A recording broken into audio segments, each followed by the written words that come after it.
તમે બધાએ તો ચીજ ખમણતા લોકોને જોયા હશે। સાબુને भैया आज ऐसा कुछ समझने वाले हैं। થતું હશે કે माथा आगे कितनी बार बोला है, माथा आगा लेना। वही आपको कुछ समझ में क्यों नहीं आता है माथा के बारे में? दोस्तों आज અમે તમને આ સાબુની મદદથી એવી જોરદાર વસ્તુ આપવાના છીએ કે જેની મદદથી તમને જબરદસ્ત ફાયદો પણ મળશે અને आप यही ध्यान रखो, નજીવા हाँ तो सबको जाएगा। तो दोस्तों અમે માત્ર सब चाहे 10 રૂપિયાનો કોઈ સાબુ લીધો અને તેને हमारा बड़ा पाड़ा यहाँ पे आ चुका है। पाड़ा तो पाड़ा है। आज हम स्वागत ખમણ્યા બાદ દોસ્તો અમે ગેસને શરૂ કર્યો અને તેમાં 15 રૂપિયાની કોકો કોલા સોડા નાખી। ઓછામાં ઓછી સોડા નાખીને आज पार्क में સારી कैसे રીતે आइटम बनने वाली है जिसके बारे में दोस्तों, तुम्हें क्या હવે कभी તમે भी किसी સોડાનું મિશ્રણ આપણે શું બનાવવાનું ક્યાં જાઉં છે? ક્યાં જાય? દોસ્તો તમારી પત્ની એટલે કે ગૃહિણીઓને કામમાં આવે અને તેને જોરદાર મદદ મળે એવી આજે સાબુ અને સોડાના મિશ્રણમાંથી વસ્તુ બનાવી। ભાઈ, તું અહીંયા ધ્યાન રાખ। સાબુ અને સોડા કેટલી વાર હવે તમે ગેસ પર એ જીમમાં ભલે લાગતો, બે દી ગયો છે, નથી જવાનું હવે।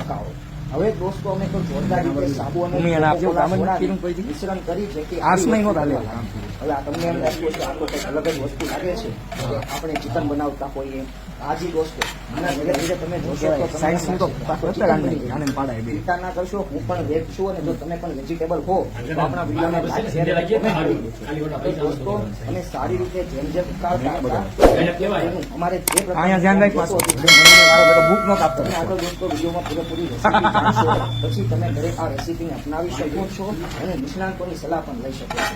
અને સારી રીતે ઉકાળ્યા બાદ એક વાટકામાં એક વાસણમાં અને સારી રીતે આ તમામ પ્રકારની વસ્તુઓને લઈ લીધી। હવે દોસ્તો તેને સારામાં સારો શેપ આપ્યા બાદ અમે ટમેટું છે ઠંડી કરવા માટે ફ્રીજમાં મૂકશું। તમે પણ હવે તેને ઠંડી બની કરવા ગયું। માટે કોઈ પણ પ્રકારનો ઉપયોગ કરી શકો છો। માટે દોસ્તો અમે તેના પર એલ્યુમિનિયમ પેપર ઢાંકી દીધું જે દીર્ઘાનું તમારા ફ્રીજમાં કોઈ વાત પણ ના બેસે અને સારામાં સારી રીતે ઠંડી મારો ટકો ઈ ગમે ના લઈ ધંધી નો કહીએ તું ને સલાહ ઠંડી કરવા દો। પછી દોસ્તો કોઈ કાળું બગડેલું વાસણ હોય હા। તેના પર તમે સારી રીતે તેને માલિશ કરશો, મતલબમાં આપણે વાસણ ઉટકતા હોય તે રીતે તમારે પાણી અને આની થોડું પાણી નાખીને એટલે ફીણ વળી જાય। દોસ્તો આ વાસણની એવી વસ્તુ બની છે કે તે તમારા ખાવામાં ખરાબ દોસ્તો મેં આગળ વિડીયોમાં તમને લાઈક પણ આપીશું કે આની મદદથી અમે ખાવામાં ખરાબ વાસણને કેવું બનાવી દીધું છે। તો દોસ્તો તમે વિડીયોમાં બન્યા રહેજો। આવો ને ભાઈ। શેર અને કોમેન્ટ ના કરી હોય તો કરી દીધી, ચાલો કરી દો।